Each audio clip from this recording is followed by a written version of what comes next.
রাজধানীর শাহবাগ থানায় দায়ের করা সন্ত্রাস বিরোধী আইনে গ্রেপ্তার দেখিয়ে শুক্রবার সকালে কড়া নিরাপত্তায় সিএমএম কোর্টে তোলা হয় আওয়ামী লীগের সাবেক মন্ত্রী আব্দুল লতিফ সিদ্দিকী, ঢাকা বিশ্ববিদ্যালয়ের অধ্যাপক শেখ হাফিজুর রহমান, সাংবাদিক মঞ্জুরুল আলম সহ ১৬ জনকে। উভয় পক্ষে শুনানি শেষে আসামিদের কারাগারে পাঠানোর নির্দেশ দিয়েছেন সারাহ ফারজানা হকের আদালত।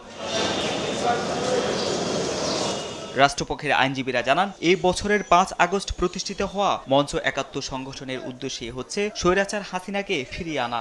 সেই লক্ষ্যেই এই সংগঠনের আয়োজনে বৃহস্পতিবার জড়ো হন তারা। গোপন ষড়যন্ত্রের অংশ হিসাবেই, হাসিনাকে ফিরিয়ে আনার নীল নকশার অংশ হিসাবেই এই মিটিংটা একত্রিত হয়েছে। ঢাকা বিশ্ববিদ্যালয়ের বেশ কয়েকজন শিক্ষক, তন্মধ্যে একজন এখানে অ্যারেস্ট হয়ে এসেছেন, জনাব কার্জন সাহেব। সেখানে মেজবা কামালের নামও এসেছে, জেডাই খান পান্নার নাম এসেছে। আইনজীবী নেতা উনি মূলত শেখ হাসিনাকে ফিরিয়ে আনার মূল নীল নকশাকারী।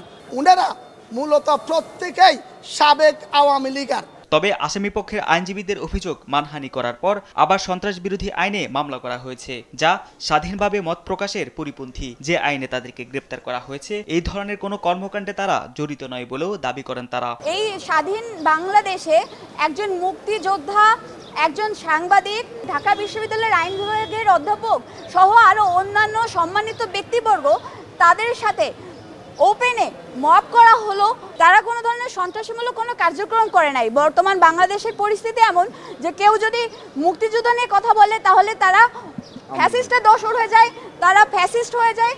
কারোর কোনো এখন বাক স্বাধীনতা নেই। বৃহস্পতিবার দুপুরে ঢাকা রিপোর্টার্স ইউনিটিতে মঞ্চ ৭১ নামের সংগঠনের আয়োজনে একটি গোল টেবিল আলোচনায় উপস্থিত ছিলেন আওয়ামী লীগের সাবেক মন্ত্রী আব্দুল লতিফ সিদ্দিকী, ঢাকা বিশ্ববিদ্যালয়ের অধ্যাপক শেখ হাফিজুর রহমান, সাংবাদিক মঞ্জুরুল আলম সহ অনেকে।